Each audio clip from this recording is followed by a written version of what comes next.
Well, good morning. It's Saturday. It's cold outside. Right now the sun is shining, so I want to take a few minutes before entering into a very busy day to talk about the rest of the semester with you. The rest of the semester of which there is less than I thought. Never fails to surprise me, no matter how carefully I pay attention to the calendar.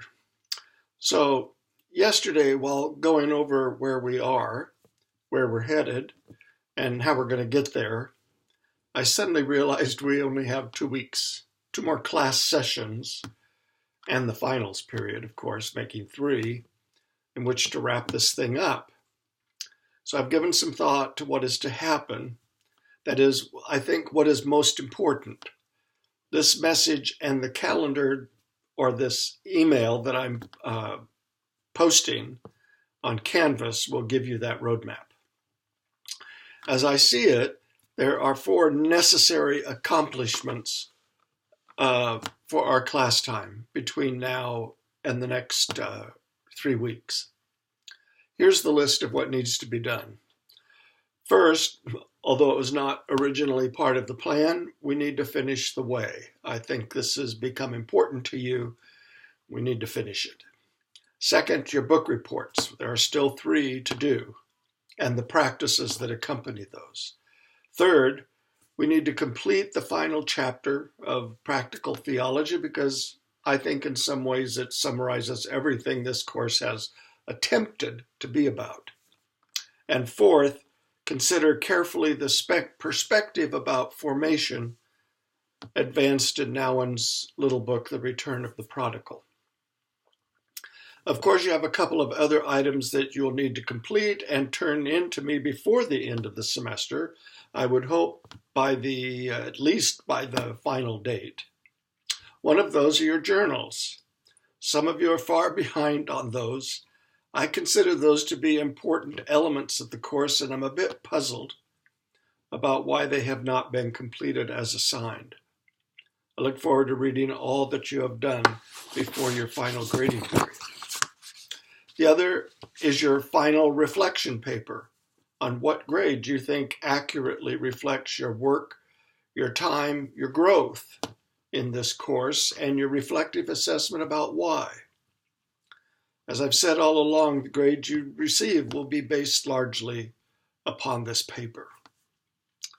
So now that's the what. Here's the how we're going to get there, set up by calendar date. So this coming Monday, November the 25th, Thanksgiving week, we will not practice the labyrinth today. In order to get done what we need to get done, we're going to forego this at least this one time, perhaps the following time as well, but I don't know yet. Why? Well, it's explained by what we will do in class on this day and the time needed to get that all done and done with a reasonable amount of time permitted for it. So what do we need to do on Monday? Well, Jess needs to make her presentation on rescuing the gospel from the cowboys, a Native American expression of the Jesus way by Richard Twiss. Ryan will present on the book An Altar in the World by Barbara Brown Taylor. Both of those deserve roughly an hour in order for us to get a sense of what's going on in these books, as well as give some legitimate experiential time for the practices that you have designed.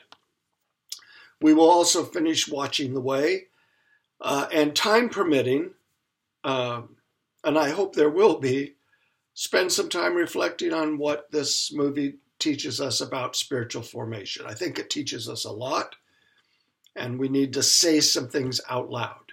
I'd like to hear you say some things out loud about that. And if there's time, I will continue to introduce the final chapter of Practicing Theology, which will be a focus of the next week. So that's this Monday. The following Monday, December the 2nd, here's what we'll do. We'll start at the labyrinth, unless there's reason for me to change that between now and then based on what happens on Monday, this Monday. Tao You will present on Jesus and the Disinherited by Howard Thurman. We will then complete the reading and discussion of the final chapter in Practicing Theology. I'm assuming there will be time on that day to introduce Nouwen's book and say more to you about what I'm calling a retreat, although it's not going to be a retreat in the classical sense. On Monday the 9th, which is our scheduled finals period during our regular class time, 9 to 11:45, we'll start at the Labyrinth with a very specific and focused practice related to Nouwen's book. So you need to have read that for sure. Read it all the way through for sure before you come to that final period. This book will be the focus of that final session. I will lead us in a quasi-retreat on a guided personal journey with Nouwen's, I think, really very important little book, The Painting and the Jesus Story Behind It. I see this as an important way of wrapping up our semester together, as well as building a bridge that invites you to continue a journey on for the rest of your life. We will engage the whole book on that day, more or less, but our focus will be, as it was for Nouwen, on the four central characters: the younger son, the prodigal; the older son, the father, the waiting father, Nouwen calls him; and, of course, on Jesus, who is the subject of the story as well.